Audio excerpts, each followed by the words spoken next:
Several factors may account for the Army Sergeant Bowe Bergdahl's seemingly light sentence Friday of a dishonorable discharge but no prison time for leaving his post in Afghanistan in 2009. He faced a possible sentence of up to life in prison for desertion and misbehavior before the enemy. I am one of many who believe Bergdahl was guilty of the higher crime of treason. However, 6 factors seem to have played a role in prompting Army Colonel Jeffrey Nance, the judge in his case, to let Bergdahl off without prison time. First, Bergdahl was held captive for 5 years by the Taliban and says he was tortured. Second, several soldiers who served with Bergdahl made favorable comments about his military service. Bergdahl was not a victim, albeit some will make this argument. He was an instrument to be used by the president in his desire to empty U.S. military prison at Guantanamo Bay Naval Base in Cuba. Third, Bergdahl's attorneys asked Nance to give Bergdahl a dishonorable discharge. Fourth, it is alleged that Bergdahl was suffering from post-traumatic stress disorder that was undiagnosed when he left his post in Afghanistan. Fifth, there was the claim that Bergdahl suffered from a schizotypal personality disorder prior to military service.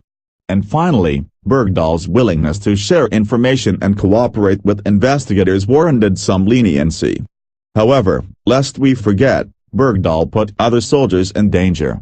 Despite his trauma, he had to realize that desertion would jeopardize those attempting a rescue operation. One witness pointed out that the platoon that searched for Bergdahl went without food and limited water for 19 days. Chief Petty Officer James Hatch came under fire while looking for Bergdahl. Hatch was shot in the leg and has had 18 surgeries in the aftermath.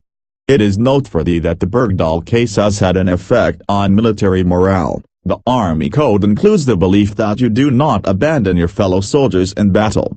That is axiomatic. After the Bergdahl case, that matter is somewhat ambiguous.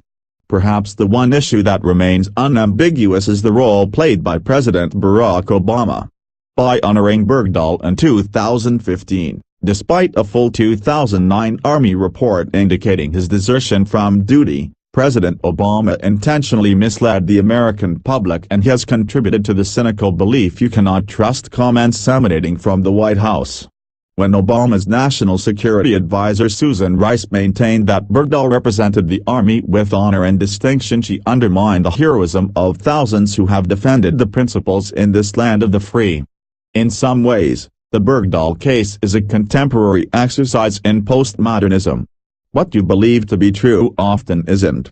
Not only is truth elusive, it has been buried beneath the desire for a political gain.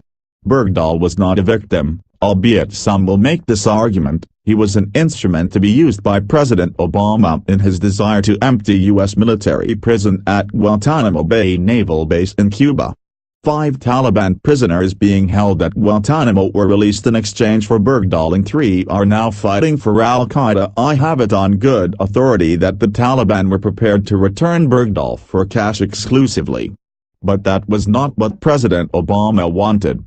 As a consequence, the United States paid a price in spiritual loss, political legerdemain and military morale.